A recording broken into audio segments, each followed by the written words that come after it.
everybody, welcome to this week's episode of the Block 9 Live Lounge. And yes, you have myself, Mike the Crazy Pilgrim, and also joining us tonight is Andy, the Grumpy Loyal, and Gavin One Job Lino. Yeah, let me go straight to the group shot. Get rid of me for a second. So then, folks, fairly quiet week, not much going on. I mean, have you heard anything today, gents? Grass is greener at Homepark, apparently. Just Gavin, anything from you? Look, fertilizer. We've got a new CEO, folks. Yes. Well, there we go. That happened quickly, to be fair. We sort of guessed and said on Saturday's show, or last Thursday's show, apologise, when we had Chris Errington on. Nearly had him on again tonight, if it wasn't for me forgetting to change the graphics on the countdown screen. Got there in the end, though. But yeah, we discussed that potential new CEO, and we hinted at the fact that we felt it was likely to be Paul Byrne. Obviously did a brilliant fans forum session the other week, and we all sort of felt there was something going on. Obviously Parkinson was announced that with immediate effect he was leaving the club, and we thought, it's probably going to take a good few weeks, maybe a month or two, because he's going to have to obviously work his notice and all that sort of stuff. But it's come quicker, I think, Gavin, hasn't it, than maybe we expect. But that's good. And we've got a slide deck as well to take you through that, which was preemptive of Paul. We didn't know officially. So the timing of it, Gavin, is perfect, isn't it? Yeah. I said last week I'd stick something up and just show the difference between a football CEO and a CEO. I would suspect this deal has been done a little while ago. For Trewithen to release their chief exec in 4 weeks is pretty unusual.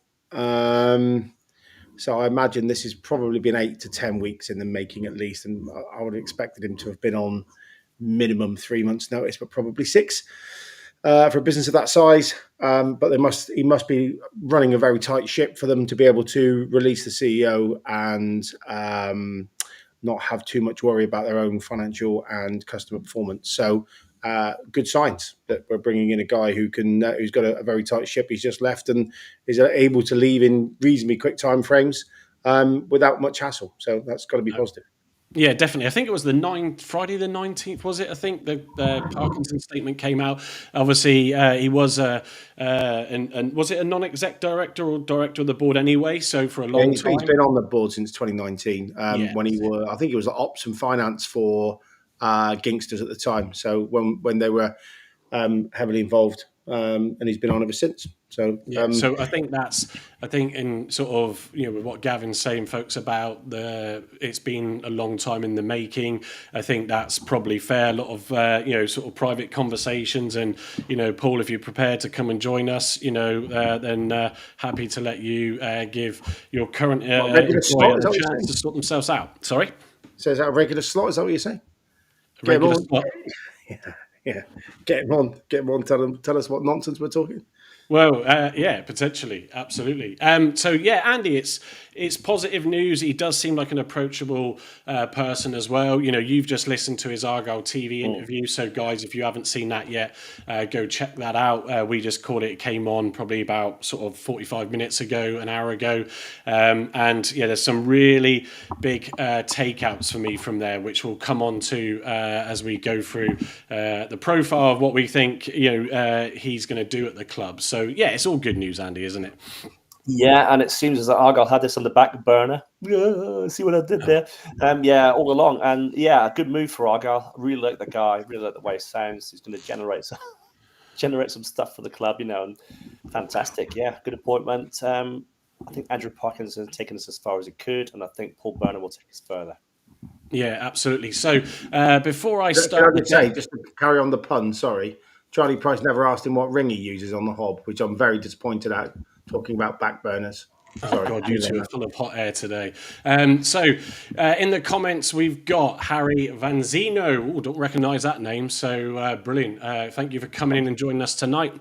The milkman's in, as he's saying. Argyle on tour. Spencer just says simply Paul Byrne. Yep, absolutely. Harry also says, how are you doing, guys? We're doing great. Been a good week at work for me, so that's always good. So get your comments in, folks. I know there's a lot more of you watching. So on your relevant platform, whether it's YouTube, X, or if you're joining us anywhere else, then please get those comments in, and we'll read out your thoughts on the new appointment. So today's show is going to be about obviously mainly the Paul's appointment, but we had already planned, as we announced last Thursday, of putting a deck together with regards to what is the role of a CEO at a football club, and how does it compare to a traditional business? So we've got that for you. Gavin did prepare it as well with an angle to Paul, because we've obviously felt that was going to be the case, and we've also added a few comments in, managed to squeeze into the slide deck since his interview and since watching that. So what we'll do is we'll crack on with that. Obviously, there you go, there's the breaking news of his announcement and his profile picture that was released by the club today. Argo83 saying he's evening watching from Italy. Oh, so someone's on holiday. So, dialing in from abroad. So appreciate that, as always. And Harry's saying again, I'm in quite regular, but usually have to listen on Spotify. Oh, fair enough. No, it's good to have you in then live, Harry. I do actually reminds me to apologise for Saturday's show. I normally, when I finish these shows, I export the audio, wrap it up in a editor to then deliver it to the podcast channel. So if you can't watch us live all the time, then you can listen to us on all the major podcast brands. And I was, obviously we tend to finish late, so I'm like getting it all done, got a process, pushed it out. But last Saturday we had Marcus on, who's been a regular with us since day one, and comes on when he can, and he was so loud in the post audio edit. I was like, I need to tone him down. So anyway, I downloaded Marcus, the entire audio, each person's speech individually. I did that, toned him down just so it balanced right for the listeners.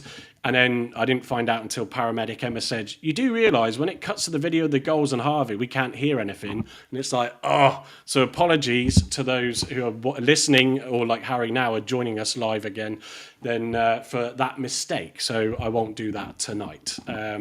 It's there's a lot going on when you're trying to prepare for these things pre and post, so mistakes will happen. So we're going to crack straight into this presentation deck. So for those of you that haven't joined us before, we like to bring a different angle to what we do on the Block 9 show, and that is we try to every Thursday. It was the whole idea of the live lounge was we can obviously preview the game and also review a game if there's one on Tuesday, but to bring you a topic that we can sort of discuss that is associated in some way to the club. So Gavin's kindly put some stuff together, and so we're going to take you through. So do you want to be, or so you want to be, a football club CEO? Well, certainly now Paul is one of those. But Gavin, I'll let you kick off with the changing of the guard. Yeah, so very simply, Andy P stepped down a little while ago, about 2-3 weeks. Done a bit of gardening leave. I think a certain Mr. Miller is happy because I think his leaving present was inviting him back in to the family on a Saturday afternoon. Gary, if you're watching, congratulations on your reprieve from the dead. I think we've sort of talked about Andy quite a lot on the show. I think he's done a very good job. We were a very average League Two side when he took over. Did a little stint as a consultant looking at the grandstand opening because he oversaw the COP, and then soon became chief exec, and I think a real stalwart and a real confidant of Simon, because Simon doesn't spend much time in the country. Very good strategically, grew the revenue from 6-7 million to 30, nearly just under 30 million, and done a lot with the fan stuff through sort of Simon's strategic plan, or him and Simon's strategic plan, and has earned his glory to go on to another role, and I'm sure he'll be very employable for potentially a championship or a League One role moving forward, because he's done a very good job here. The only thing I would say is probably the one blot on the copybook is he wasn't quite comfortable talking to fans and and being a bit of the face of the club, which is what often the CEO is. So he was sort of a backroom general from that perspective, a great strategist and a great operator, but not necessarily wanting to check himself. I had several conversations with him on a Saturday whilst he was walking through where I sit on a Saturday at lunchtime into the boardroom, and always had very good, pleasant conversations with him. Actually, I thought he was a great guy. So he leaves, I think, with very fond memories, and I can't see many people, once the dust has settled, having much of a problem with his tenure. I know there was a few of our bedwetting fraternity that were having a bit of a jab at him in the last sort of 12 months, 18 months. But I think as CEO, you're there to really drive the strategic and level of the club and to get the commercials as best as they can be, so that you can pour as much money of that onto the 11 to 17 bods that you 18 bods that you can get onto a football pitch on a Saturday. And I think for that he's done very well. But now, as they say, all good things must come to an end, and here we are. So it was rather strange. I did text Joe Bell from Argyle Life on the evening of the fans forum saying, "Spot the absentee." Does that mean Andy's left? And we were joking about it at the time, but it's proved to be true. Paul, who is a chartered accountant, as a first and foremost, did a very good job, I thought, actually, of bringing a bit of light humour to financial presentations, which are, I do them for a living often, very dull, very dry, and very black and white. And I thought he did that rather well. So that was good. And he seemed to strike a bit of rapport with some of the fans in the room that night. I wasn't there, but from the ones I have spoken to, said that he held the room pretty well. And online, I think he heard it well too. So here he comes. Some will say, I've said that the light-hearted quip so far, the milkman's arrived, and there'll be all the jokes about Ernie, the fastest milk cart in the West, and all that, I'm pretty sure, coming up soon. But he's not a mug, and he certainly by any stretch, and he knows football because he's been in that boardroom for 5 years, since 2019, or nearly 6 years. So he'll know the club. He'll know what the ins and outs of it. He won't know it intimately like an executive officer. He'll know it like a non-exec, because he's got his own company that he was running and CEO. But he will have a very clued up idea about what's going on, and he'll probably have had chats with Simon and some of the Holiday family, for example, in the past, of saying, we should be looking at this and we should be looking at that as a viewpoint. And now he'll have chance to drive some of those ideas and strategy forward, which I think is very positive. It feels, if you like, from a footballing term, the sort of the Shuey taking over from Mr. Lowe, which is apt, as we're playing Wigan on Saturday. So there isn't a big shifting of the guard, and I think he said that in his little interview. But there will be a slight change in style. But I think there'll be a continuation of the strategy that's been laid down by the board so far, which I think it can only be positive. So that's where that sort of stand sits, and I'm quite excited now to see what the new head of the business will do and take it forward.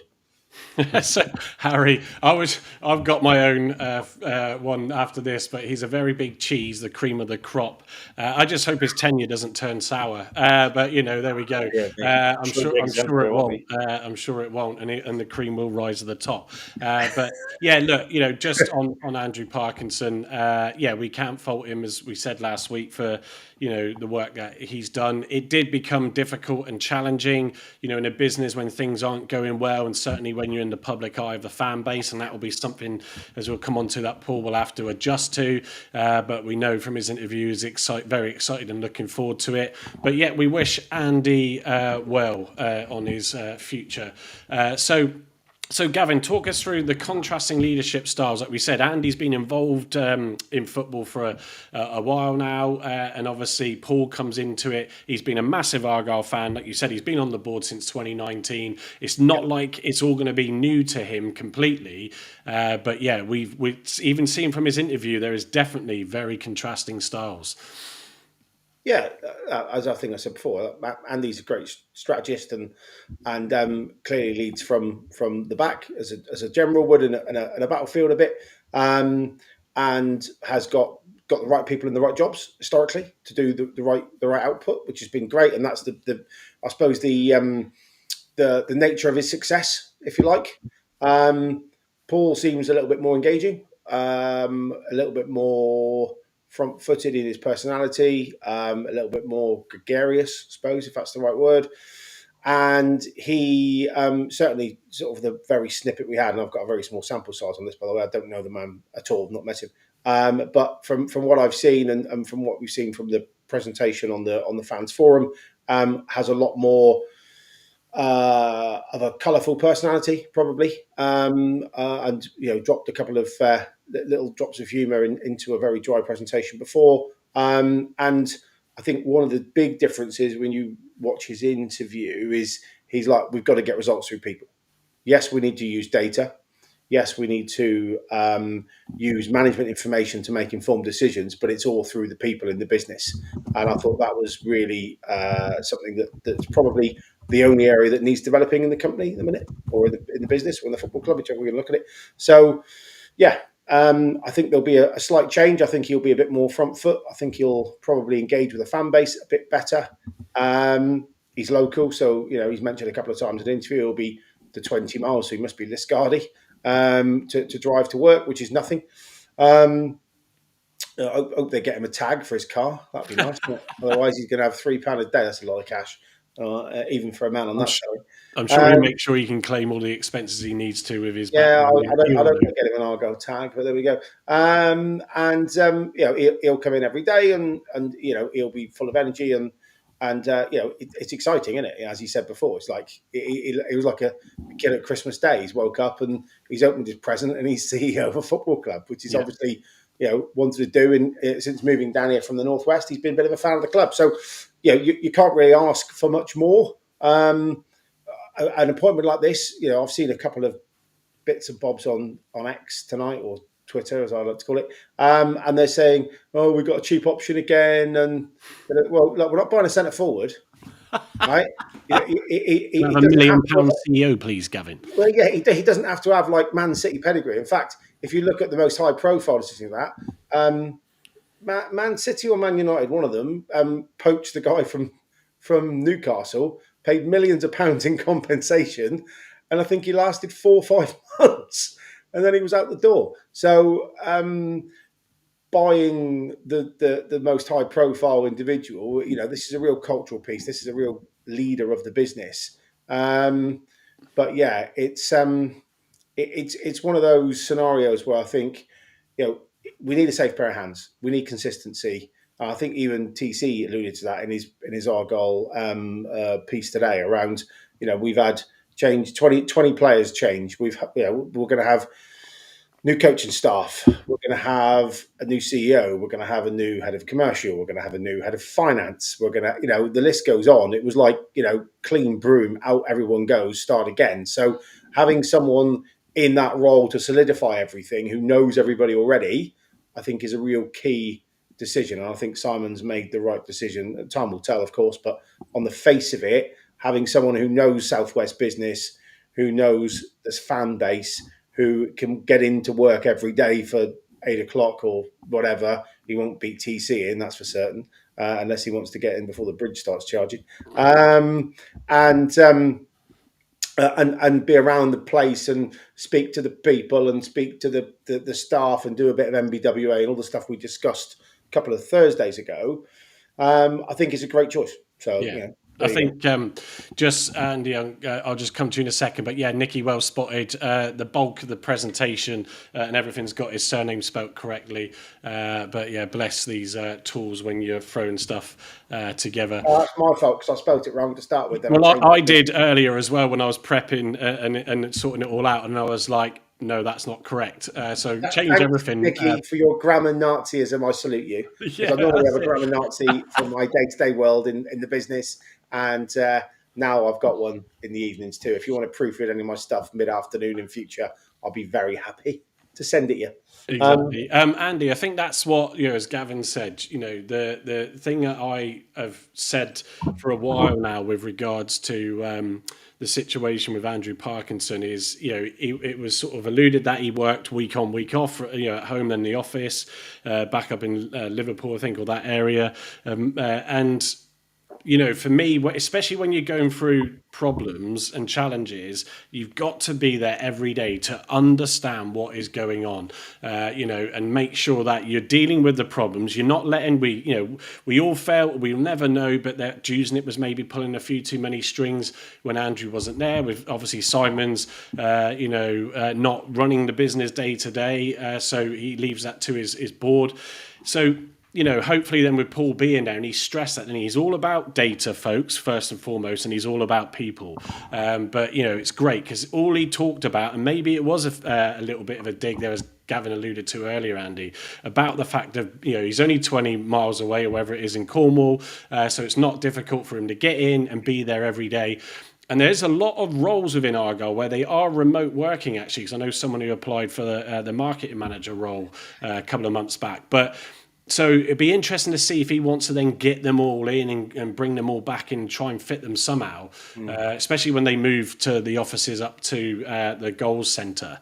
So, yes, it's early days, but I'm really pleased with the appointment.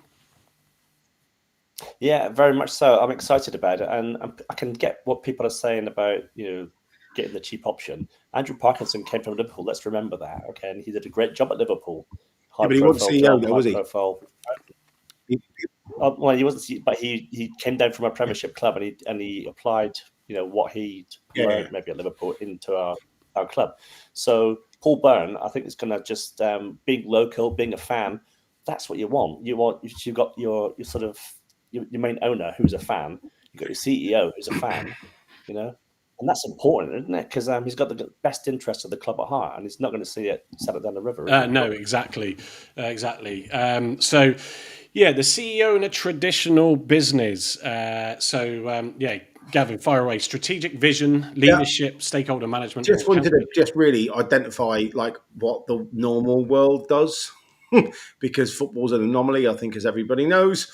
So if you're a CEO of a normal business, not a mad football club, you're essentially sort of heading up you're the chief executive of the board. So you're working with normally FD, some kind of operator, a marketeer, and a human resource type person on the board structure, with probably reporting into a chairman, and you're sort of being the voice between the board and the chairman.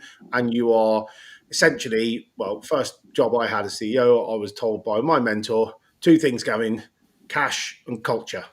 If you look after cash and look after culture, you've done your job. Thanks, boss. And that was my first chairman, and he wasn't half wrong, to be honest. Cash can be profitability, it can be revenue, whatever the key driver is in the company. Culture is obviously, as it says, but it's also external and internal culture. So what goes on behind the scenes, but also how you portray yourself to your customers and all that good stuff. So if you get those two things right, and massive companies, normally the CEOs sort of will be two things. It'll be share price and net promoter score, pretty much, are the two things. Probably a company the size of yours, if it was listed, Mike, it would be those two things. It would be share price and your net promoter score for your customers. So those would be the two key drivers that they would probably look after, because they pretty much have everything else sort of tip up to it in terms of a corporate structure. Yeah. If Ninja Matt's on, then he can tell me different from an accounts perspective, but that's where it would kind of sit. Whereas essentially a CEO of a football club has got slightly different views of the world, because there are idiosyncrasies. Like, you can have the greatest day in the world, you can have the perfect match day from a fan perspective, but something goes in off someone's arse at the wrong end, or the referee gives a horrendous penalty, and you've got 16,000 of your customers inside the stadium booing the arse at you, and you're like, what have I done? We've had the perfect day. So it is a strange world being a football CEO, because you said you can have the greatest performance, match day performance of your life, and still have your customers booing you as the theatre ends, which is a bit of a challenge. So that's the main difference, really. Yeah, and then going on to The difference is, so football club CEO, same vision, different pitch. Obviously, Trewithen Dairies is all about producing product. Paul's worked in that retail environment. He noted things with Co-op, and I can't remember if I had Tesco mentioned in that as well. But so he's lived and breathed product. Obviously, production runs. Everything's set to forecast. Hence why he's so keen on his numbers. Yep. And you're used to those sales coming in, those orders coming in from those customers every day. The challenge is then sustaining those orders, making sure obviously your price to your customer is competitive, making sure your product quality is what it needs to be. So you have those challenges where a supermarket, being an ex-buyer myself, you can easily quickly turn things on and turn things off. So you've got to be really on your game in different ways. So so it's the same vision, different pitch. Then Gavin, go ahead. So that is it's pretty much what I've just said, really. So the fan base, there's a lot of intangibles with football. There's there's a if you divide the fan base, or the fan base, which is the customer base, up into three. There's and we'll use Twitter language because it's easy. There's happy clappers. Yeah, there's the midstream, and then there's the bedwetters, right? And I think whatever you did as CEO, the bedwetters, unless you were going to find a check down the back of the sofa for 200 million and spend 100 million of it on the next Ronaldo, the bedwetter's never going to be happy, right? So that's that. You just need to just say, well, we'll appease them, we'll do what we can. The key element, I think, is that 66% of the people, happy clappers, I think, will always be reasonably happy as long as people are seeing that the systems and the process work, and the middle band are the ones that flick between, yay, we're going to go up and everything's great, and what a load of rubbish, and we need to sack the board and sack the manager and everything else that goes with it. So that's the difference running a football club, is that you don't have, like in his current job now, if he releases a new line of yogurts and they're not nice, people don't buy them. They go, oh, we've wasted a ton of money on marketing and MPD and everything else. Let's change it and go again. In this instance, he could produce the best ever yogurt brand. People could buy them, love them, and still boo him. So that's the difference between what he's going to do now and what he's done historically. And that's, I think he alluded to it in the little 10 minutes that he had with Charlie Price this afternoon, is that it's a different world. It's a very emotive business, and your fan base are very emotional by nature. And that's something I think he's going to have to get to grips with, although having been a director for a non-exec for 5 years, he'll acutely understand that, because he would have probably sat in that boardroom and sat in the director's box on games where sack the board, sack the board, sack the board. It's been going on, and he's thinking, "Oh, that's me too." Oops. So I don't think it's going to be a stranger to him, but I think being in the pressure cooker every day rather than just dropping in for a board meeting and being there on match day and getting a feel of it is very different, as you're probably aware, as everyone will be aware. And I think that'll be the only thing. So the community fan engagement piece. I think the stadium ops is sorted. The commercial growth, I think he will add a lot of value to, because I think we've stagnated there a bit. I think we can push on again, certainly with hospitality, margins around that, and sponsorship. I think they've lost a lot of sponsors since last year, which no doubt he'll want to get back around the table and try and appease them back. But the community engagement, I think, is the bit where it's really fan engagement. I think if he can talk to like Dr. Dolittle, talk to the animal a bit better than people have in the past, I think that will go a long way, because people want to hear news, even if there's no news. You know what I mean? I don't think we'd say, well, we only hear from the board, or we only hear from Simon, and apart from his programme notes or Andrew's programme notes, you only hear from a fan forum. Well, I think if you did a little tidbits in between that, a little 5-minute video here and all that type of stuff, a little interview with Charlie Price, I think all that will go a long way to just see this is what's happening behind the scenes. We can't say too much, but having caveat that the club do communicate better than most already. Yeah. So, there we go. Yeah, no, they do. Just a couple of points from the comments. Harry saying the club shop will be booming. Stephen Cooper saying, love to get one over Lowe this Saturday. Come on, you Greens. Everything's going in the right direction at the club. So I hope, Steve, you're also wearing your hoodie or t-shirt or polo tonight while you're watching. Paul Bailey saying, good evening, everyone. Good evening, Paul. Also, I did note, hang on, let me go back to it. Just there was, where's it gone? Andrew Dawes said, now, I haven't gone into detail on the post that was put out, so I don't know where that's from. But Andrew says he doesn't fully go into the role until January. That makes sense. Yeah. That would make sense, because having someone, as I said, I was a bit shocked that he's probably going to do a part-time, I imagine, both sides. Yeah, that could be the balancing act, couldn't it? I think if that's the case, then getting him announced at least stops any rumours about, who is it, who isn't it, going to be, and it would become obvious very, very quickly. But just to caveat my point, even the fact that they're going to let him go part-time until January, he must be running a tight ship down the road, because they wouldn't let him out otherwise. Yeah, and that's a good indication, guys, because of the fact that he focuses on having good people and the right people. Every business obviously should strive for that, so yes, a good setup, and also with his business intelligence, as I'm sure he loves his data, as he says, he can see what's going on in one business to the other if all the data is there presented to him whenever he needs it.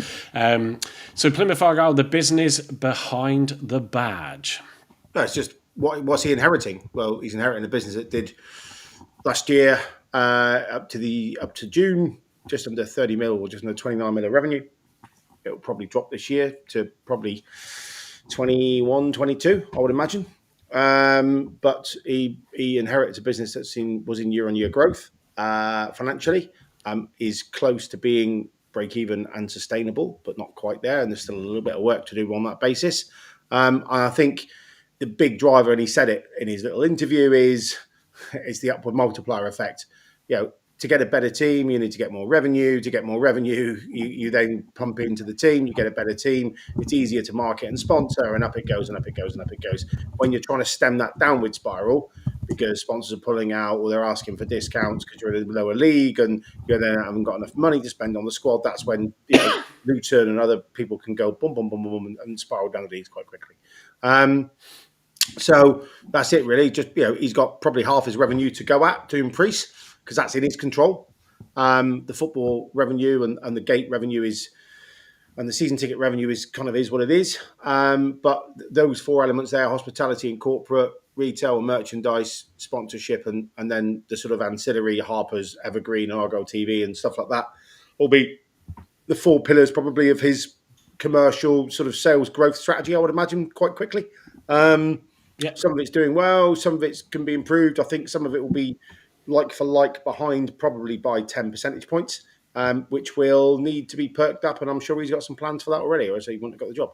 No, he did highlight, or raise the point that the club, although the new investment will be new investors, I should say, that they're looking for is obviously needed to get the club to push forward and become sustainable again, hopefully in the Championship. He did reiterate the fact that the club is still in a stable and good position with the current ownership. Keen to stress that, but he has four things that he's got to focus on, and one of those is finding some new investors. We'll come on to the others in a moment. Yep. The new, this one here made me laugh with putting this one in, a newcomer CEO challenge. So basically, I got GPT to relate in this deck the two differences between the two businesses, and it added a lot of dairy stuff in there. So if you run, let's say, a local dairy company, you're used to stable production cycles. Cows don't suddenly get injured before a cup tie or before any game, because we've had too many of those injuries recently. Predictable supply and demand. Sales fluctuate, but not wildly week to week. Customers as buyers, you don't have 16,000 fans demanding to know why milk sales dipped on Tuesday, or why they don't like a certain flavour of your yogurt or product. Competitors as businesses, not rivals whose results directly affect your balance sheet and public mood. When coming into football, it brings some shocks. So uncontrollable results. Your product, the team, can underperform regardless of planning. Fan emotional versus customer loyalty. It says dairy customers don't storm your office if the semi-skim tastes flat. Fans if the striker misses a sitter, or fans will if a striker misses a sitter. 24/7 media cycle. Every decision is analysed, unlike in most local businesses. But Paul is a data man, I'm a data man, so he will be analysing everything. Volatility. One relegation can undo years of careful budgeting. Well, we witnessed that when Andrew joined. The business was getting itself established again. It got to the heights of the Championship. Then we got relegated. So he's coming in at a bit of a turbulent or shift change for the club. Yeah. Ego management, balancing owners, managers, players, sponsors, agents, and a far more political environment. Yeah, Gavin will absolutely say hello and welcome him on, and then tell him what he thinks of the hospitality situation, but constructively, I will add, folks. I've got a question, Mike, about that first section you got there about stable production cycles. Cows don't suddenly get injured before cup ties. Well, if you're playing for a Miron, oh dear, it's what fun night.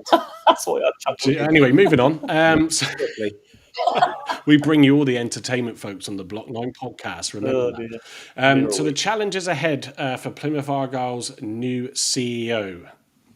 Yeah, so I did this 2-3 days ago, and obviously it was quite nice to get my bingo card out while seeing the Charlie Plus interview and go tick, tick, tick, tick. So these are just 6 things I think that if I was in his shoes, I'd be looking at from day one.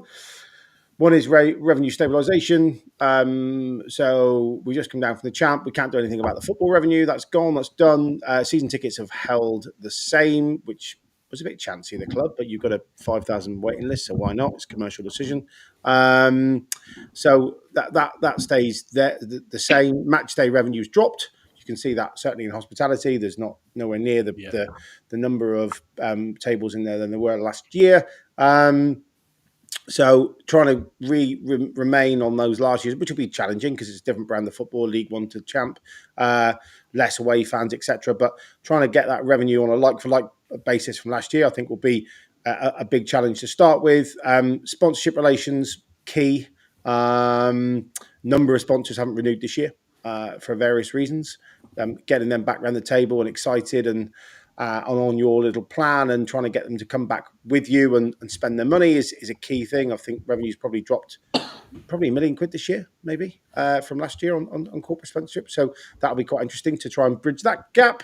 Of course, there's a caveat there because you can't really say to someone who's got on the front of shirt, well, I want the same this year as you were when we were in the Championship and we had the Rooney brand and we had all the other bits that go with it. So that's kind of understandable. But at the same time, Nexus and all those type of things that have dropped off considerably. So getting those back around the table would be a challenge. And I think something that he will relish, I think, to be honest, because he knows Southwest business because he's traded in the area.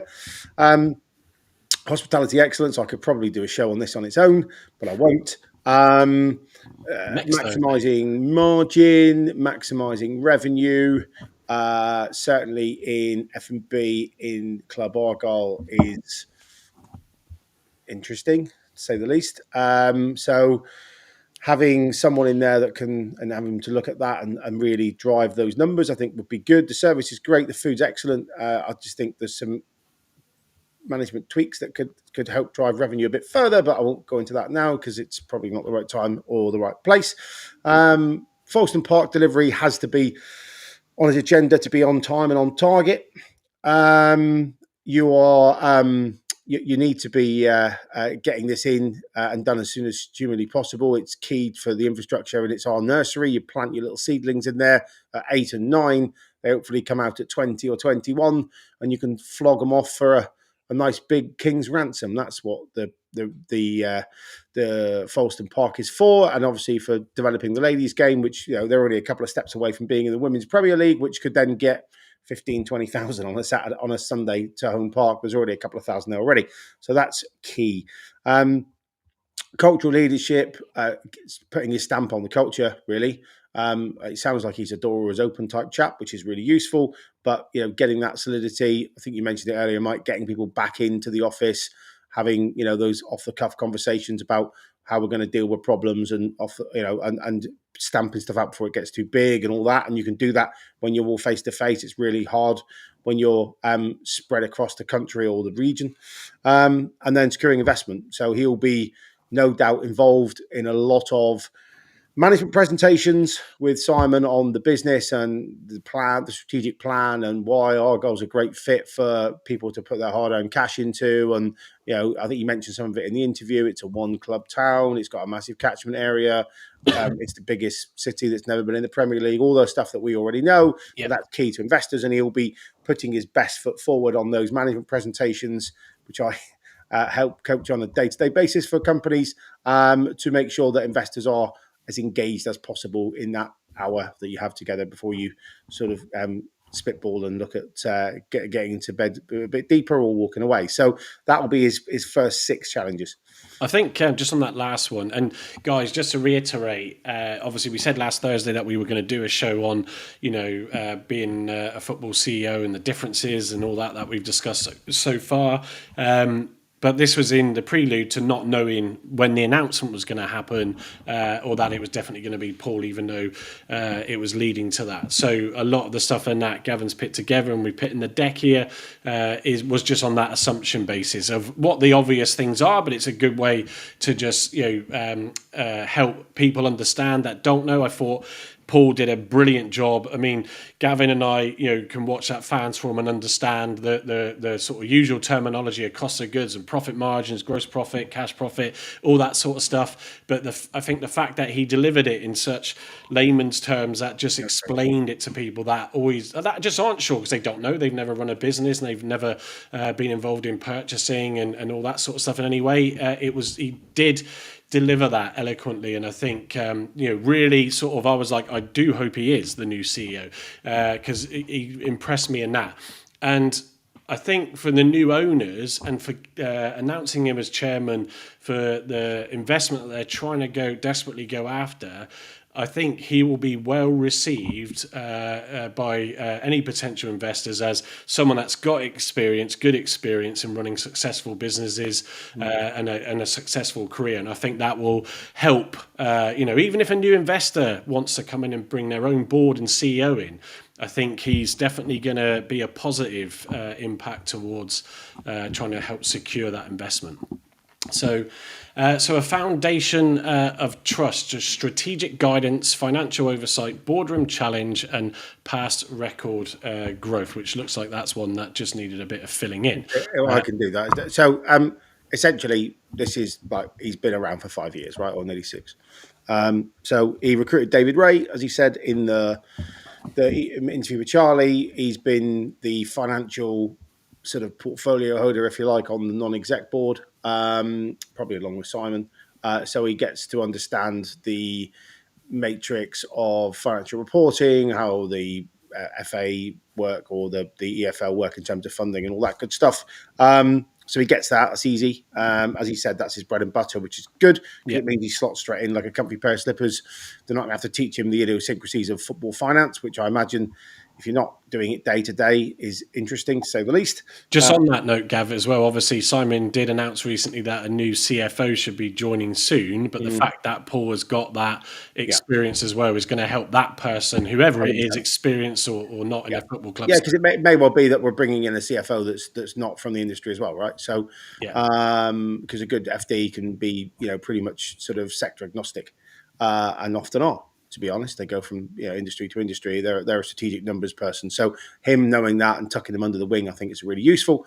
So he's done that. He's done the financial oversight. He's provided independent boardroom challenge as a non-exec would to his portfolio and to others over those 5 years. And he must have been good at what he did because he wouldn't have been a board member for that long, especially when you consider he went in as, I think his job was Director of Finance and Operations for Gingsters when he first came on the board, and he's stayed on the board even though he's gone to Twitter as CEO. So that for me says he's done a good job at being a non-exec and challenging the status quo and doing healthy critical friend type challenge when they've been in those board meetings, which is great. I know that James Greenacre spoke very highly of him when I sort of asked him about the presentation he did at the fans forum. He said he's always come across really well, and and knows his stuff and has been a positive influence in the boardroom. So that's really good. Past record of growth. So if you flick on a slide, I think that's probably why I did it. There's a if you flick on a slide. Oh, sorry, mate. Yeah, I was reading the comment from PAFC Green Army Evening. So he's basically grown the business in the time he's been there. So 3 years, 10 months, just under 4 years. From 2022, 2023, revenues jumped from 66.3 to 95.9 million.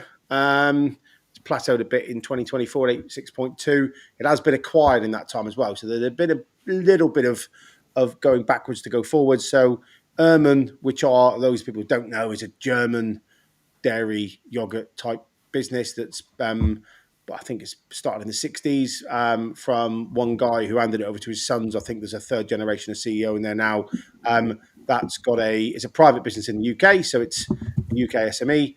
I think in Germany it's listed on their relevant to their stock exchange. So we'll have acquired the business in that time. He would have led management presentations in that time, so he'd understand the acquisition or the investor runway and how all that crazy stuff works, which is cool. And it's also had a £20 million investment run through, which I think finishes next year, which is probably maybe why he's staying on until January to put some new product lines in and all that good stuff. So been quite exciting times for the sounds of it. It's Rewithen as well as it has been at Argyle. So that's a really good, I think, stamp of someone who's been around for that period where they've had, a 66 to nearly 100 million of sales growth. So you can't argue with that. He's obviously, done that and been at the tiller for that process. So doing it again at Argyle would give you some comfort. And also, let's just be candid, we're talking about a 25 million pound business at Argyle and a nearly 100 million pound business at Rewithen. So it's 4x the size. So, he should be happy enough to handle businesses of this size and be very comfortable in its nature. Yeah, no, absolutely. So the case for fresh leadership, some of this we touched upon, Gavin, but yeah, proven business leader, as you just pretty much said, scaling experience, again, noting from obviously where Trewithen has gone from and to under his leadership, and also the differences in terms of financial play with versus Argyle. Shareholder excellence brings sophisticated stakeholder management skills combined with genuine local connections throughout. Steve Cooper is trying to pit everybody that's in his contacts book, from being a taxi driver, from Wrigley's CEO to also Plymouth Gin. So Stephen's trying to help there with sponsorship. I think with Wrigley's Mars, we might become a bit of a sticky situation, that one. But we'll see how far we can stretch it. Great place at Wrigley's. Yeah, sticky situation. There we go. I was trying to think. I mean, I've got all the flavours tonight. So I'll tell you what, there's nothing. When we were based at Tamer House at Thornbury Road, God, you could tell when they were whacking the Hubba Bubba and the juicy whatever it is out of that factory. God, it used to stink the whole area out. But yeah, so learning curve, obviously, Byrne would be new to this football sector, as we've said, and the dynamics of it and the unique pressures from supporters and media scrutiny. I think this is the thing, isn't it? He's not, Andy, I'll come to you to give you something to say on this point, but he's a fan and he's seen the trials and tribulations. He's had a non-exec board seat, so he's been involved in advising, as Gavin has said, throughout the presentation, and superbly pitting all the points across as usual. And I think that's a good thing. He knows what the challenge is going to be. It's not like he's been at another club and experienced something similar. And you could just see that in him, couldn't you, in that YouTube video? He's absolutely excited. And like he said, I'm a football fan. I'm now the CEO of the club. And I've said this, well, we all have really, along the journey of the frustrations that people had with Simon and, saying, get your wallet out and stuff like this. And it's like, if you ever had the opportunity to run and let alone own your own club, what a fantastic experience. Yeah, incredible experience. I'd love to be in that position where I can sort of have a say in what goes on, on the boardroom and in CEOs. I think it's going to be great. I mean, looking at that sort of 100 million, close to 100 million turnover. I mean, I know that's big bucks, for a dairy products and stuff. But for Argyle, what's it going to mean for Argyle if he sort of doubles that, even doubles our sort of Revenue, income and stuff like that? We just don't know how far he's going to go with this. He's got the best, the heart of the club at his heart. He's there. He's sold out for it, and he loves. And he loves, as we said, he loves data. Can't forgive him for that, and he's People Matter can't forgive him for that either. And that's what's really exciting. Get in there. I'll be like going, right, I'm coming in tomorrow. Let's just everybody in. Let's just have a brief chat, and then let's go around. And as Gavin said, do your management walk-arounds, and every week go in, find out what people are doing, what makes people tick, where have people got strengths that you can actually take from a department they might be in and utilise somewhere else that benefits the business, especially if you want to sort of turn or feel like you need to turn the culture. I'm not saying that there is issues there at Argyle, but obviously a lot of people internally have left, but that's the nature of when managers go and sort of things happen as well. People do get. Yeah, I mean, just going on with the sort of the dairy sort of puns, it's bread and butter to him. Well, let's hope he can put on a good spread.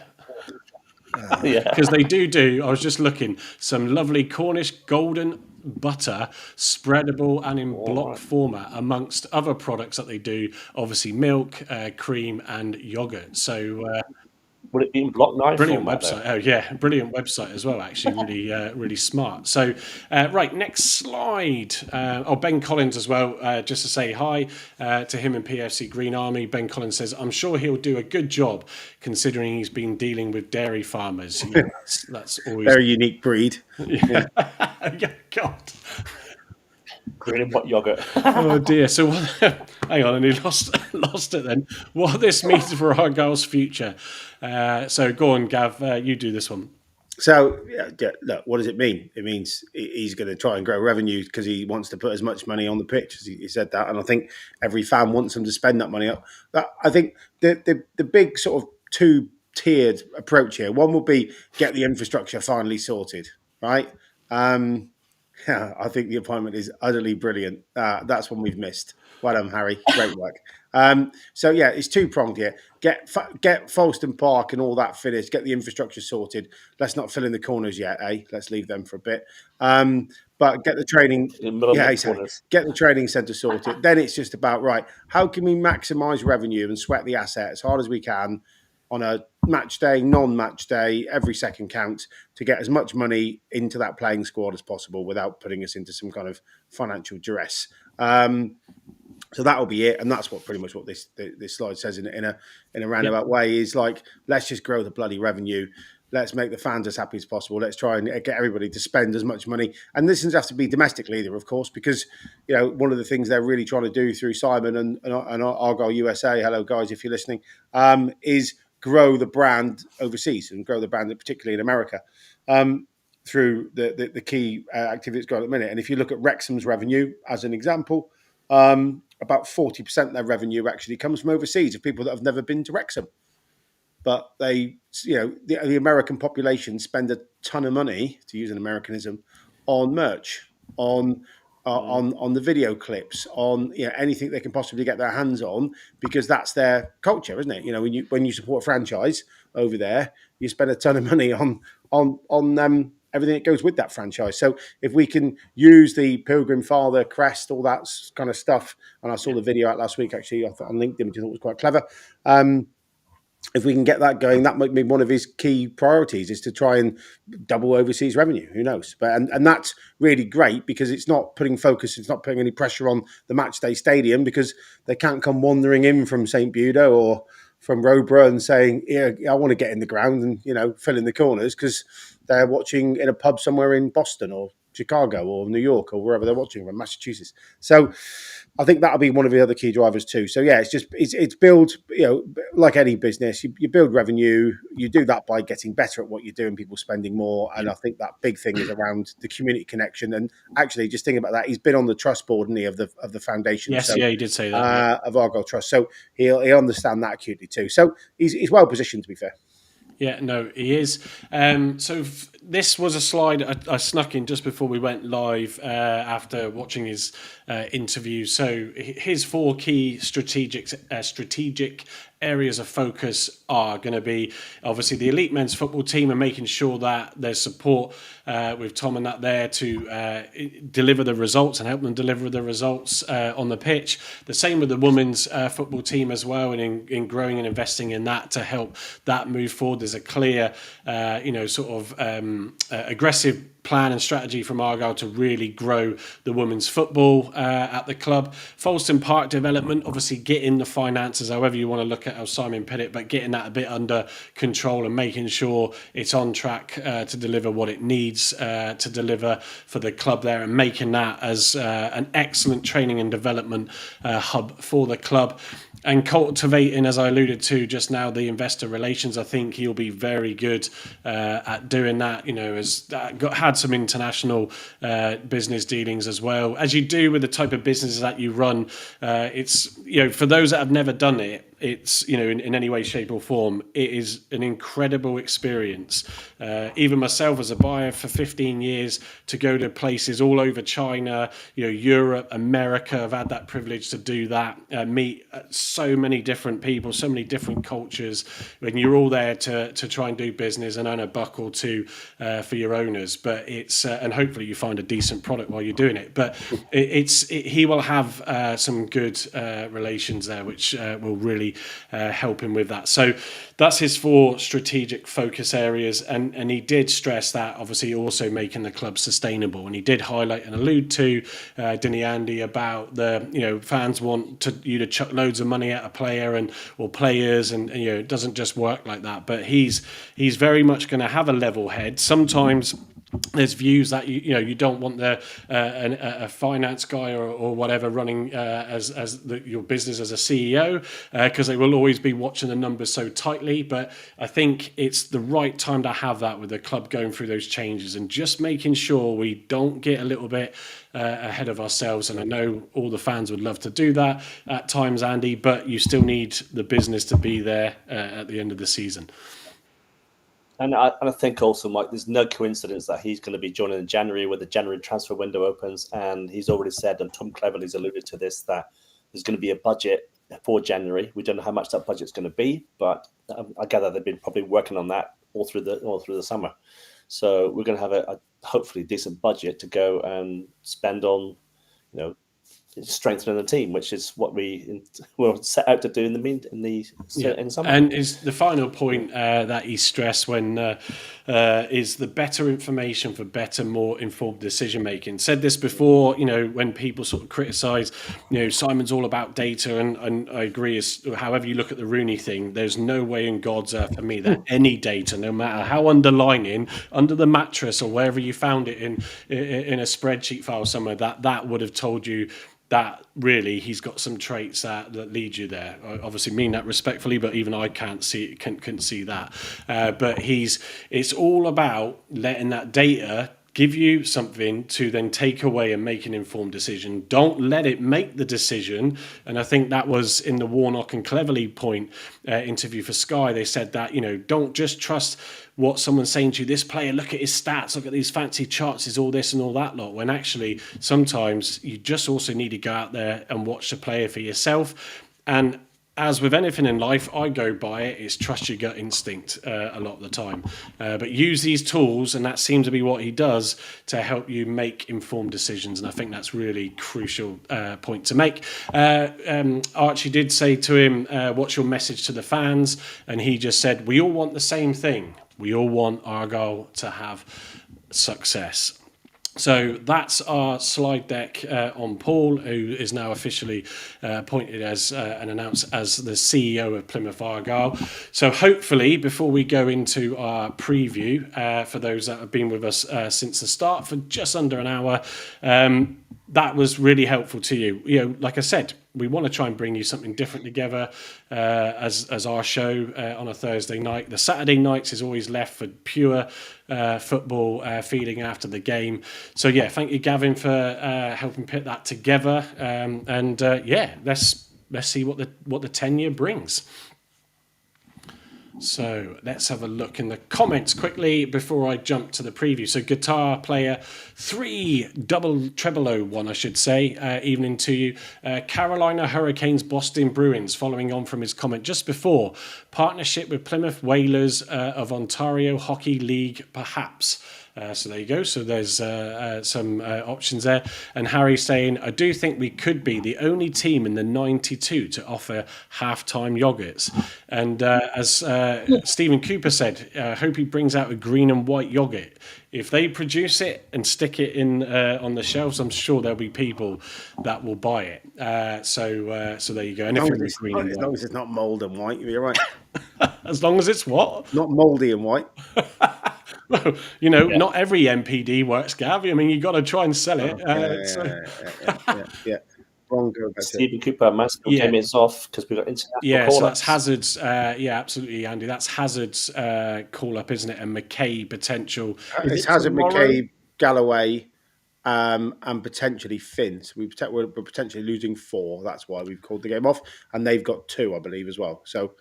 Yeah, so that's I think the under 21s or whatever under it is. 20s is tomorrow. They announce it, is it? They'll announce it tomorrow, but they must already know they're in the squad because they wouldn't have called it off otherwise. That's true. Because you're allowed, I think 2 you're allowed to play, 3 you get the option to postpone, and we've clearly taken that option, which is fine. Yeah, no, happy with that.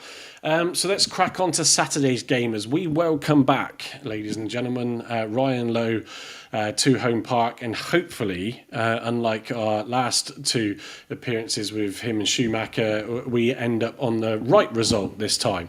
But before we go into things, let's get some highlights from Tom Cleverley's press conference today.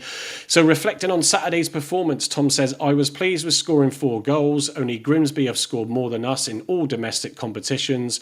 The most pleasing thing is the clean sheet, though, which is a testament to the team's defensive efforts. On the importance of Ibrahim, obviously he's suspended for this game this weekend. Ibrahim is a massive miss for us. He picked up a yellow card in each of his first 4 games, but then didn't get another one in the next 5. And he's maturing rapidly. You don't want to take the crucial edge out of his game, but it is vital he avoids cards for dissent, and he is improving significantly in that regard. More importantly, his overall performances have been outstanding. Echo that, and I believe, because I didn't quite catch it by the time I logged in, it wasn't really a yellow card either. So, I mean, normally refs will let stuff go in the first few minutes. So, as soon as I saw the alert pop up, I was like, oh, it was inevitable. It was inevitable at some stage. Squad options to replace Ibrahim, though. He said, we are fortunate to have the good options within the squad to replace Ibrahim. We wouldn't have been saying that 5-6 games ago. I've got different kinds of profiles that could come in and make an impact. It will be a decision we carefully consider and make over the next 24 hours. Well, in a second, you'll see what Gavin is going to do with regards to Ibrahim's absence. Update on goalkeeping coach. So Reece Wilmot has been with us doing a commendable dual role at the moment, splitting his time between the academy and the first team. We truly appreciate his dedication and what he's doing for the club. We anticipate having a new dedicated goalkeeping coach here in approximately 2 weeks. Okay, so that's promising then. And Julio Plegas, evening to you. I saw Julio on Thursday. I was at Pier 1 having a meeting, and out the window there he came in with his dog and had a little coffee and buggered off again. Okay, fair enough. Good. So was he walking fine? And yeah, he was in his little grey tracksuit with his dog. He had his coffee and buggered off. But yeah, he looked in reasonably good spirits. No one bothered him, which was nice. So yeah, fair enough. I mean, if I'd have been there, I couldn't have promised that. But you'd have popped up. Only me from under the table. Yeah. He would have, of course, gone, Mike, hey, let me come over and say hello. I mean, come on. Anyway, so his recovery. Mike, he still thinks you're Adam Forshaw, for goodness sake. Is that, yeah, why aren't you in Blackburn? Oh dear, come in to just check out the flat. So Julio Pleguezuelo has hit the halfway mark in his rehabilitation with about 2 and a bit months left of his journey back to fitness. Even as an injured player, his experience means he still has a significant positive impact around the training ground and in the dressing room. So it's good to hear some positive news for plaguey on that front. And then it was Brendan Wyadoo's press, who was the player that was in the press conference today. I took a couple of clips from that because the Tom Cleverley one is taken quote for quote off their X post, but this one I've just taken some of the key points from his conference. First time he has experienced that situation in football. When asked about obviously his start, he feels it has made him a stronger and better person mentally. In one respect, which is an odd thing to say, but he's glad that it happened, as it will put him in good stead for the future. It is an odd thing to say because of it was not great what had happened, but the fact that he can take that negative and he is equally been so consistent as well. People have said, "Oh, I want to play him not back in midfield." He's not. It's not really his role in defence there, but he is very adaptable, as he goes on to say, and he is happy just to play wherever he is put. So he was brought here to do a job. He highlighted that. He was not here as a token gesture, as he put it himself in those words. He's pleased he can show what he can do, and it was always clear he can play in multiple positions. He's enjoying his football. He said he is happy to play where needed, and at the moment he's enjoying that, and it's what matters most to him, and whatever position effectively Cleverley wants him to play in. On Matthias and Mitchell, since they've joined, he said everyone is a leader. They bring quality to the squad and complement each other in that back line spelt that correct, obviously incorrectly, but know how each other is going to play as well. So they're starting to gel, Andy, aren't they? We're seeing that now. He's a player that is just impressed since that incident, in that first game. Yeah, they've tightened up the bootlaces now, haven't they? And they're actually playing as a team now, and they're looking out for each other. And something from Clev's interview as well was that there was a question about playing two up front, and he was saying that Aseni was essentially not supposed to be playing up front. The two worked together, and it seemed to work really well for them. So that could be something that could be going forward for the team. Yeah, and it's good. Obviously, you're a counsellor yourself, Andy. The fact that he has spoken so openly about the situation, how it's made him stronger. He's sort of glad, that it's happened, and it puts him in good stead for going forward. So, another example, like Ibrahim, as we were just alluding to, he had a conversation with Cleverley to try and just calm himself down. Don't get silly bookings for stupid reasons, and someone else who's just come on leaps and bounds with the way they apply themselves to their game. Yeah, you've only got to look at the goal celebrations from last Saturday. You can see the togetherness there. You can see the camaraderie there. It's already built. It's there now. I mean, early on they looked like strangers, but now they're it sort of replicates the sort of Shuey team early on, when we started winning games and climbing the league. And I think this is exactly what's happening now. Yeah, definitely. And Gavin Graham Byrne has just said, "Evening, Graham. Good to see you. Where's his armband for no apparent reason?" Something just struck me as we were talking about sponsorship that actually maybe he should advertise that armband for some potential sponsorship then, if he's going to just wear it for the sake of wearing it. Not allowed. Are they it's not? against football rules. No, it's against the EFL rules. Oh, there we go. Well, that puts the that's bet. So you're allowed your boots, and that's it. Oh, is that right? Okay, right. I'd never knew that. So that's something you knew. That's why all the like undergarments have to be like the same colour as the shirt and all that nonsense. Yeah, otherwise can you imagine some of these like Ronaldo, who's got billions of quid's worth of sponsorship? He'll look like some kind of bloody Grand Prix car. No, but I was just going to say like an F1 driver's. Yeah, exactly. It was like tattooed everywhere. This one, that one. So yeah, you're not allowed. But it did make me giggle. Where I think it was, it was Chris, wasn't it, Errington, who said, "Well, why'd you wear your?" He went, "Fashion." What? Yeah, sometimes I change it to left wrist, like right wrist. I thought maybe it's because his girlfriend hadn't travelled with him from London and he was getting lonely. But he's gone left hand, right hand. I'm leaving my left hand now because I'm playing well. Well, at the beginning of the season, Bally was the same though. Bally had one on his because you could see them all walk out. There was like three of them in the side who had these wrist bandaged up for whatever reason. Yeah, superstition. We're becoming trendsetters, Gav. Say again, Andy. We're becoming trendsetters. Well, up and down the football league, we're then 2 years, there'll be people with A block armbands line on. sleeve could be coming your way, folks. It's like the in rugby for a while. There was like those pat pads, like you tape up your arm with a bit of like metal. Oh, on it. yeah, So when yeah, you yeah. went into contact, you just smash someone in the face. That was a fad for a bit. I remember one of the Cornell brothers wearing them religiously, trying to whack people out the way. But yeah, it's what it is, isn't it? So moving on, slides, the game. So obviously we're at Homepark, Saturday, 4th of October, 3 o'clock kickoff. The referee is Ben Atkinson. He will be assisted by Richard J. Morris and Declan O'Shea. And the fourth official will be Elliot Swallow. Now, right, I said earlier, well, we'll find out what Gavin's going to do with the absence of Ibrahim. So we've got Gavin's 3-4-1-2 formation for those that are listening up on screen now. So take us through your lineup, Gavin, please. So it wasn't difficult, this one, was it? You keep a winning squad that's won 4-0 away. Obviously, we've got a suspended Bradley Ibrahim, so he can't play. Joe's also suspended too, so it kind of made the selection quite easy, I think. So it's obviously Conor Hazard in goal, who I will say retains the captaincy because he did a good job last week. I've kept them the same as Saturday, so Brendan Wiradoo on the right, Matthias Ross in the middle. Who, by the way, let's just talk about him for a second. What a Rolls-Royce signing we've got there now, and he's still not up for full fitness. Communication, his passing, his in the box at crosses, yeah. Yeah, and just his calmness on the ball in the middle was amazing. And the only thing I felt really sorry for Alex Mitchell on Saturday, because I thought, they've played the most right-footed, unsophisticated, like centre-back, bud and thud, whacking up the pitch merchant on the left-hand side. And he turned into absolute vintage sort of, I don't know, Roy, what's his name?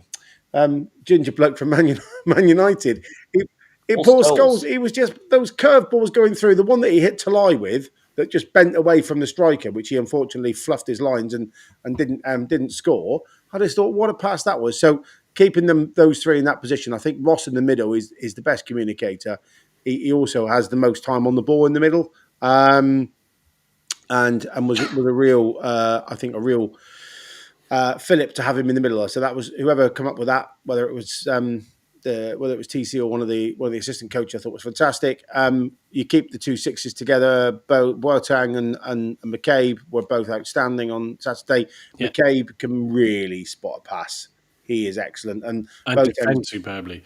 Yeah, which surprised me on Saturday. I think we said that Saturday night because I didn't think he had that in him.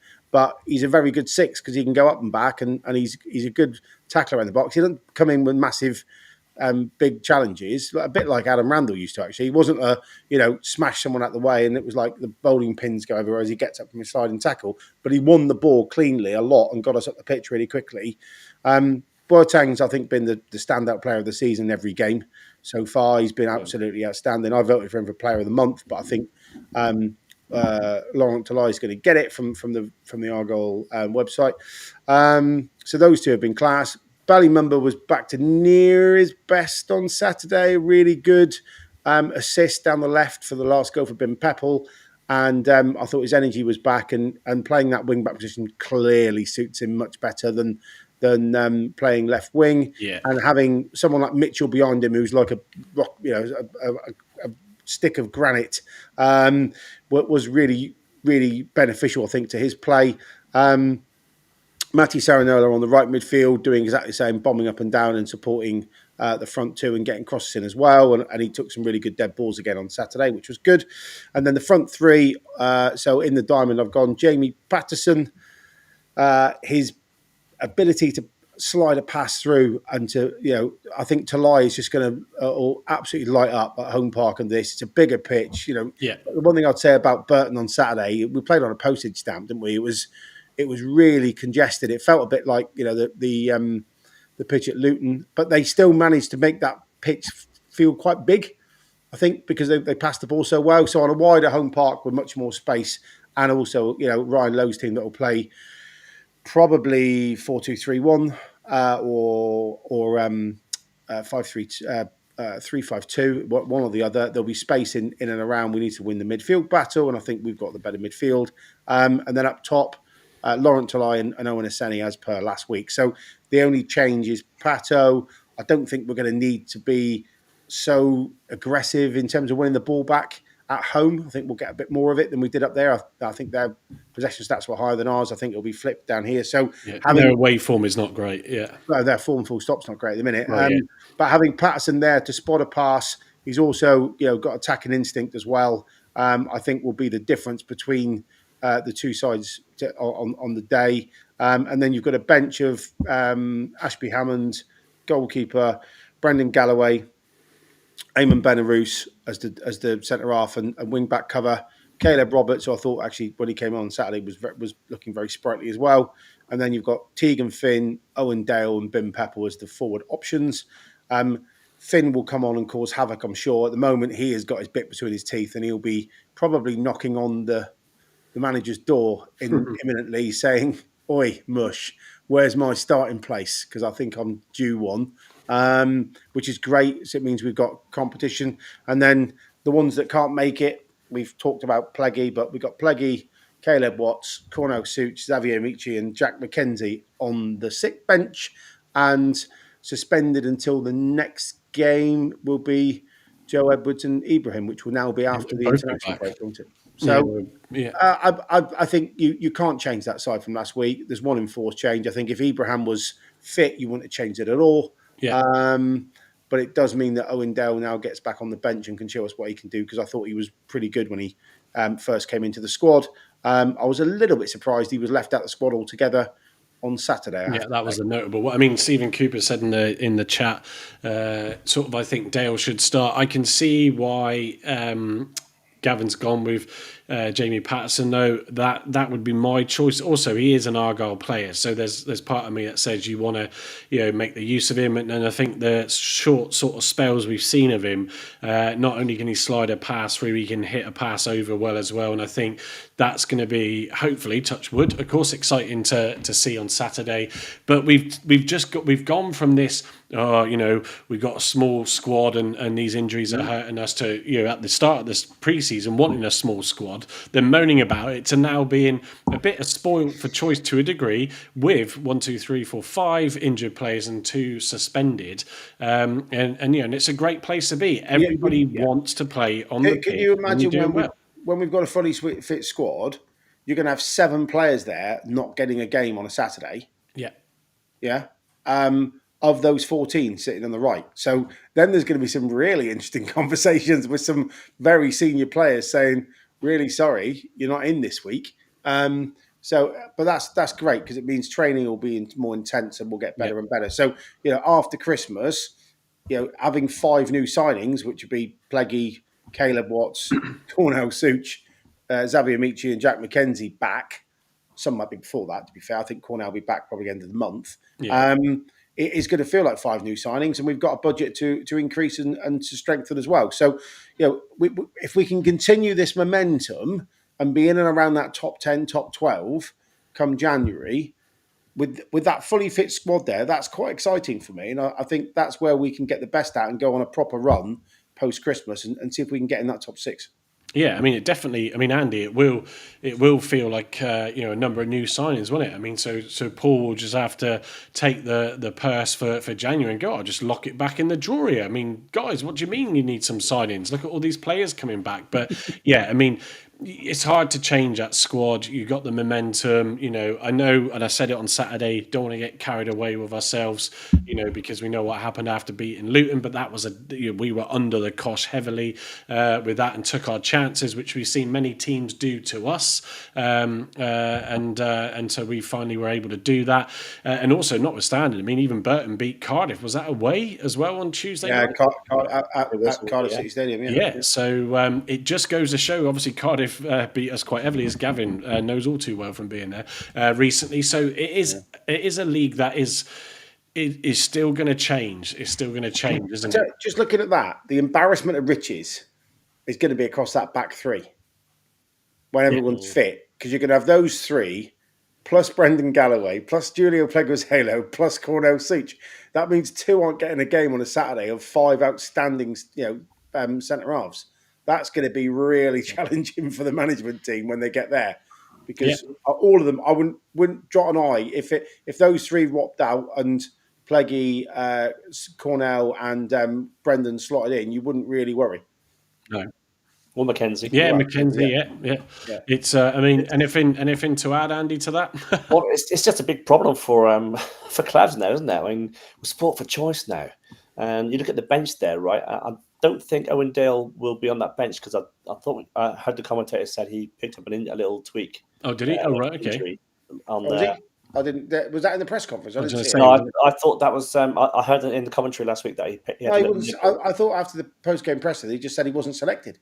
Oh, well, I don't know. Okay. Well, we'll find out on Saturday. Either. I mean, what a strong bench. I mean, you've got to look at that. And some of the players on there. Well, Kenneth Roberts. but it's interesting to see how some of these players have come on because 3-4 weeks ago, people have been saying Bim Pipple, he couldn't hit a cow's ass with a banjo, la la la.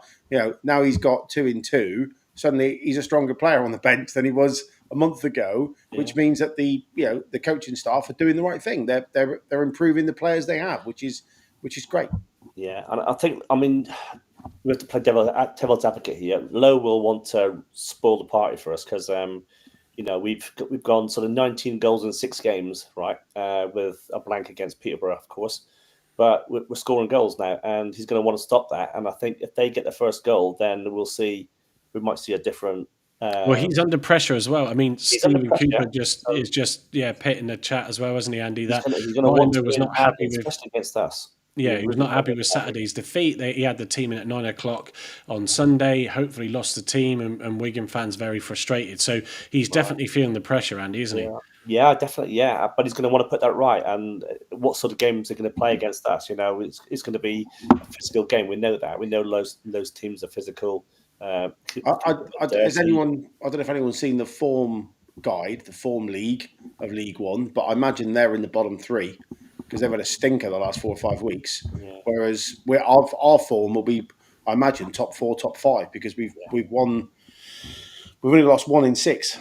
Yeah, so that was incredible. I mean, we're doing so well at the minute, and it doesn't feel like we're doing well either. Balance again, you know. That's what makes me laugh. It doesn't really feel like we're doing well. Yeah. So, like, we're not hitting our straps yet, but we've won. We're under the radar. You know, that's what's good. We're right under the radar. We're climbing the league slowly, and that was my point just now, isn't it? You got to be careful because obviously a great result against Luton, then we play who was then bottom of the league, Peterborough, and they totally disrupted our game, managed to get their goal, and they took all 3 points. And then we go. I mean, like we said on Saturday, when would we have ever thought, oh God, 2 back-to-back away wins? You know, let alone trying to get 3 on the bounce at home, as it would have been against Peterborough, wasn't. So. It's Ryan Lowe. Whatever situation he's dealing with there, it's coming back to your old club. You are going to want to. I mean, his ego is too big to not want to try and get a result. But it's whether or not. Yes, we'll see whether or not he's lost the players. It could turn into a really good game. But on the slide deck, I've just put up now. Their season so far. Obviously, they're currently mid-table. They're joint. I think it's joint on points with us. They just sit above us because of goal difference. They've let in 2 less than us on their difference, but 3 wins, 3 draws, and 4 losses, and their away record is where it's weak as it is for most teams. I've said about the goals there, so they've scored around 14 and conceded 15. Home versus away form, I just noted that. Cup performance as well, they got through to, if that's right, the 3rd round, that pitting it in there. I mean, it says under this talent and stability thing it pit in, under Ryan Lowe, the team has found some stability after last year's turbulence with young talent already attracting interest from Championship and SBL clubs. And as I added to the bottom of that, though, but the man himself is under pressure because of their results. Stevie Vaughan, evening Steve, he said we also won 5 in 6 in all competitions. And that sort of those virtue games now, which is the only one we've got to go to, is so important for these players that are not going to get in this squad if we keep performing, because you want to keep them 90-minute fresh. They're going to want to try and prove their case all the time. And as you sort of alluded to and touched upon, Gavin, but with Peppel and Oseni, they got their goals in that cup clash against Tottenham, and they come in and score again on Saturday. Bim as a sub, but that's what you want, isn't it? At the end of the day. Tactical overview. I'll spin over this one because conscious of where we're at with time now. But yeah, 3-5-2 or 3-4-1-2, relying heavily on wing backs and width and attacking inputs. Compact, structured team. Ryan Lowe favours controlled possession, but isn't averse to direct play. Strengths and weaknesses. Dangerous in transitions when breaking quickly through the wide areas. Their defence can be susceptible down the flanks when wing backs are advanced. So, obviously that opens opportunities for Soranola and Mumba. They concede about 1.5 goals per match on average. They're key players, which is why you always have to try and double check, even at the pace, put these decks together. There was a few in there that it picked out that I couldn't see on their squad list anymore. So I adjusted that. So I added in Fraser Murray, midfielder, knack for getting into the scoring positions from midfield. I think he's their top scorer as well from what I looked at. 3 goals already. Jason Kerr, defender, the organiser of the back three, known for his strong aerial presence. Joseph Humbo, speed, dribbling ability, he's a winger, and willingness to take on defenders are key parts to his threat. And their goalkeeper, homegrown Sam Tickle, who has made several crucial saves for them this season. And not forgetting, folks, as I click to the next slide, Callum Wright, yes, obviously on a season-long loan with a permanent option, almost done deal. Obviously, of course, will return to Homepark. Now, will we see the headless chicken that we're used to seeing, or will we see a more? We won't see any of it because he can't play. Well, I suppose we would have tied him. Yes, that's I think true. he will have an influence on the game though, because he's going to have the intel on our players. What intel? Because there's so many new players. Yeah, he's played on earlier on in the season, didn't he? So he was only at pre-season and he was gone. Yeah. He left in July. I know what you mean. I know what you mean, Andy, and I think he will certainly give some insights on Mumba and that, where they've got a weakness for advancing wing backs. Of course. But also, just to answer Steve Cooper's question, guys, is Wright allowed to play for us against Wigan? No, he's not. Yeah. So it's not just a club thing anymore. It's an EFL regulation that if you lend into the same league, you're not allowed to play. You're not allowed to play against your parent club. Oh, and Harry has said, "Are we predicting a Mumba goal, Gav?" Well, I'm sure he is. Always, Harry. Always. What about 3 of them, Gavin? This is my prediction of going 3-0, which I'm thinking, well, maybe I've over-egged that, but I don't know. If they are in a little bit of discontent and with Argyle's momentum and being at home and with players scoring from all over the park, I think there's a chance for that, isn't there, Gavin? Yeah, so because I wasn't on Thursday, I did text the group and said we're going to give someone an absolute hiding any minute, and then we won 4-0. So that gives me a bit of indication. I was trying to text that through, but I ended up on the pod messages and all sorts. It was a bit of a mess because I just come back from a long drive off the M4. But I still stand by the fact that we will still be giving another team a good hiding, and this could be it because they're down on their luck. Their form's really poor.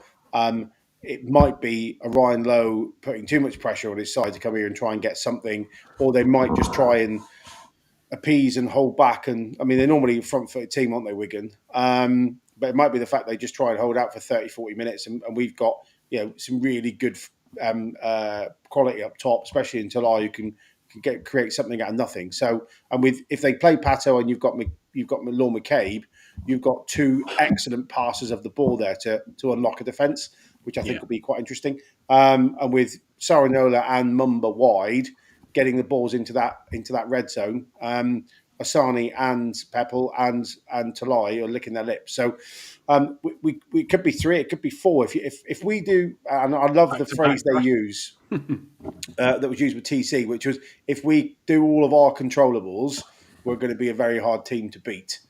So focus on yourself. If we play to our potential and they have a bad day, this could be a cricket score. Saying that, we could also get mugged 1-0 and then go home frustrated like we did against Peterborough. So I'm going to sit in the middle and say 2-0, Mumba and Talai. Well, there we go. Let's see what you come of that. What's your score prediction yourself then, Andy? Well, I'm going to go for an Argyle 3-1 win, and we're going to get Talai, Aseni, and McCabe scoring. There you go. McCabe.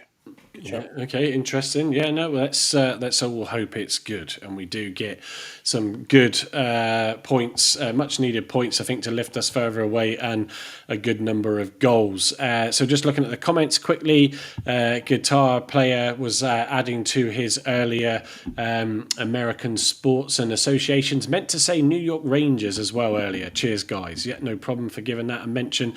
Steve Vaughan is going for 3-0 as well. Talai expected goals is 5.9. Yeah, he put that in the chat earlier. WhatsApp group, he said the highest in the league. And I did like his little bit of banter with Erling Haaland earlier on in the week, as he is sat second in terms of the highest goal scorers so far. 2025, yeah. Thank you. This year. So that's, why not take that kudos.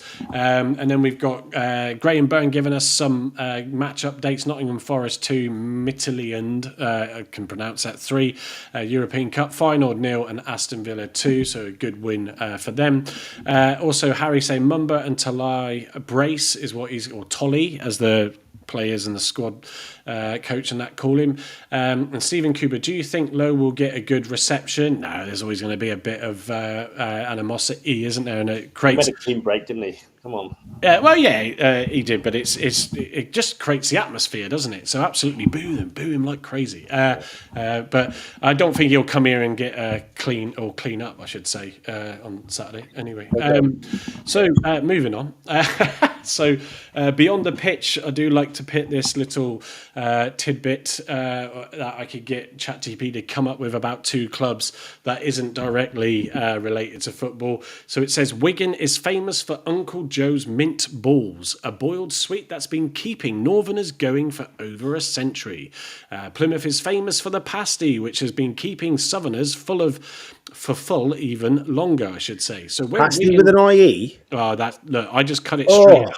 So that's worse than me misspelling our new CEO's surname, Nicky. Nicky, go. I don't think it is worse, Gavin. I don't dig yourself out of that. So when Wigan meet Argyle, it's basically just mint versus meat, the real clash of the titans. Where it gets this stuff from its vast model, I do not know. So there's that for you. Next up, obviously, is our Wigan post-match on Saturday at 8:30. Please share and spread the word. And obviously the merchandise is on theblock9.co.uk. So go fill your boots. Please make it all worth the effort, and it helps towards what we do. Now, I did tweet out this morning when I scheduled it yesterday to go out today, that I put a random one in there. So I like to try and bring something a bit different to end the show on tonight. So I went out with Ben. Wanted my son, he's 12 years old, massively into aviation photography, and let's get us back on the screen as well here. And he said to me, can we go up to, the sort of Dartmoor, it's Tavistock, Brentor way, and there's some gliders up there. He looks at the radar app, Flight Radar, and he's like, can we go up? So I said, yeah, go on, let's get in the car, then take your sister. So we go up there, and then I've never been to Brentor Church, and as a avid photographer years ago, I couldn't believe I'd never been to that place. Amazing up the top of there, as well as I'm sure a lot of you know. Then we went down and found Dartmoor Gliding Society, tucked off a side road just down from the church, and I was just blown away, really, that. Yes, of course, obviously, there's places where you can do this sort of stuff out there, but I've never experienced it before. And we turned up and there was like no one at the place in it, or we didn't think there were. And we're like, well, where are they all? Then we suddenly started noticing the great big winch getting wound up that pulls the gliders to get them off the ground. And then the guys there, Ed, Sean, and all the others that were there were really accommodating, explained that Ben's just interested in aviation, and they took us down where they all take off and land. So we got a good talk on the gliders. Ben got the sit-in one, and one that this guy Ed owned, and it's all made of wood. He was talking us through it all. And you then see, there was a young lad, 16, he was going off on his own, and the huge power of this diesel winch and it gets them off the ground quickly, and then they release, as you can see in this photo, the hook, and then they just obviously go off and glide. But you just look at this plane and you think you're going all the way up there and there's like nothing other than the hot air rising from the ground that's keeping you gliding, and hopefully your own skills of not nosediving it. And they just go around for 10, 15, 20 minutes, depending on how much hot air is in the area, and then come back down, and then they go up again. And I said I'd give them a shout out because it was just, we were there, I think, for about 3 or 4 hours overall. Ben says he's not quite sure if he wants to go in one, but did offer to pay for him to have some lessons. But yeah, look, come across this, and I thought I'll give it a shout out on the show, and all credit to them. It's all volunteered, so there was a good 6, 7, 8 of them, I think, that were there. They had people coming for an experience, which you can do. And I must admit, if you find that interesting, or you're after giving someone a present for an experience, then go look it up. But yeah, that was definitely an unusual one. So I'm sure Ben will get us back up there. And also, if you're visiting Dartmoor, the church on the top of Brent Tor is called St Michael de Roop. Okay. And do you know what? I never expected it to be actually functioning, Andy. When I got up there, went inside it and everything. Yeah, you can go inside it. Great views up there as well. Great for photography up there if you're a key photographer. It's an amazing view. I mean, that's why I'm like annoyed. I've seen loads of people, including you, Andy, and others, post photos years and years ago when I was seriously into my photography, and I just never made the trek up there. And it was a gorgeous Sunday as well. So just the 360 panoramic across the moors was just mind blowing. We are very fortunate where we live, as we're always reminded. Stephen Vaughan saying, what happens if one of Argyle's 3 international calls up pulls out injured? Does Argyle's game against Manfield still be postponed? I think if it gets postponed, they're not going to mess around with it and change it. Stephen Cooper saying, best pod, guys, keep up your good work. Thanks. Cheers for that, Steve. Locks9, I thought Cornwall was famous for the pasty. Well, look, you can't control these large language models. You just ask them a question. That's what they spit out, and I'm just going to share it. Guitar player saying cheers too. I will go back and tell OpenAI that you need to learn how to spell pasty properly. Stephen Cooper saying, do you think Lowe will get a good reception, which I read out anyway just now. So final thoughts, Andy? Yeah, we're just going to go for it on Saturday, get the first goal. If Wigan get the first goal, again, it's a different game. We just got to be on our game, and like those Glutters, let's get flying into the game and win it, go and win it. Yeah, and Gavin, from you? I think it's exciting times all round. We've got a team that's on the up. We've, as Steve said earlier, we've won 5 out of 6. We've got some really key players to come back, but the squad we've got is really sort of hit its straps, and the coaching team seems to be getting a lot out of certainly our front players now, which is class. We've got a new CEO, so that's cool too. A bit of fresh blood and a bit of fresh outlook in the business. We just got to fix this bloody home form, because we're Fortress Argyle many years, and we couldn't win away if we tried. Now we seem to be going a bit the other way, where was it Sheridan? Who was it? We always won away and we never won at home. Don't ask me. Memory like a sieve. Might be Sheridan, yeah. So get back to that. We were outstanding at home for many years. So let's get back to winning home and away. That'd be nice. Yeah. Well, exactly. So I'm looking forward to Saturday. I've got some real confidence. Whether it's mistaken, we'll find out at 4:45, 10:05 on Saturday. But I'm expecting us to win handsomely. So looking forward to the weekend. Yeah, definitely. And as Steve Vaughan said, only one defeat since a transfer window shut.